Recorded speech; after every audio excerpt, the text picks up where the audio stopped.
Hey, I'm Paul, and I'm going to talk about graphics cards. I think the most interesting thing that AMD is doing is with their APUs.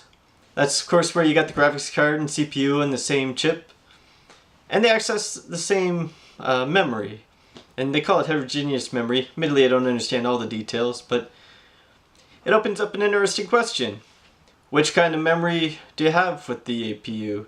Of course, CPUs are just going to use DDR3, but if you look at the consoles, you got Xbox One, it used DDR3, but the PlayStation 4, it uses GDDR5.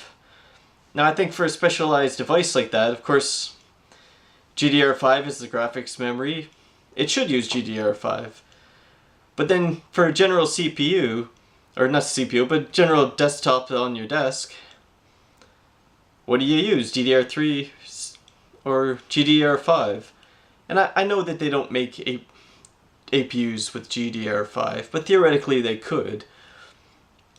And it makes me wonder if they'll eventually just make some kind of hybrid memory that's somewhere in between.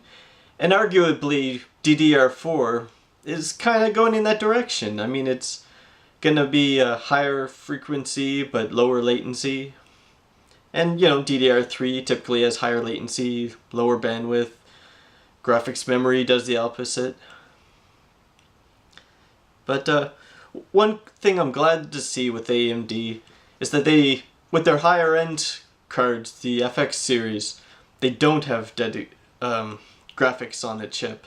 It never makes sense to me. Anybody who's going to spend the money on a more expensive CPU is also going to buy a separate graphics card to go with it. So, for the moment, nVidia seems to be doing more of the same, but bigger. More RAM, more CUDA cores. They don't have stream processors, I guess, like AMD, but still, CUDA cores are interesting in that they're programmable, and maybe I'll get to that in a bit. It's too bad more games aren't using the physics part of the chip. And I wonder if maybe it would have been better if AMD had access to that technology as well. Or maybe like a slightly gimped version of it or something. Or if they had worked out some deal. Because if both of them had physics of some kind, then you'd see more adoption of it in the industry. And of course, nothing's bigger than the infamous Titan Z, the overpriced $3,000 card. But I don't think it's really meant for general consumers. Because, I mean, it's basically a computer in of itself. I mean, it's got 12 gigs of RAM and a gazillion CUDA cores. And I think it's really aimed at people who try to use it, graphics cards and programmable CUDA cores, as kind of a poor man's, or really poor scientist's supercomputer. Of course, it's not a supercomputer, it's just like a computer on a board, single board. It's not like Google Brain or something. Or those giant supercomputers people make out of cell processors from PS3s. Still, it is a computer, and it's capable of paralleled processing on a large scale, and people use it for some AI work. Stuff I don't really understand, truthfully. But hey, for them, maybe a $3,000 poor man's supercomputer is worth it. I mean, they probably have to spend that much money for comparatively small amount of time on an actual supercomputer. Whereas this, they buy it, they own it, they can use it as much as they want. It's hard to say. I mean, I half wonder if nVidia will eventually just create just a computer, like independent of a CPU of itself, just for researchers, a CUDA core computer.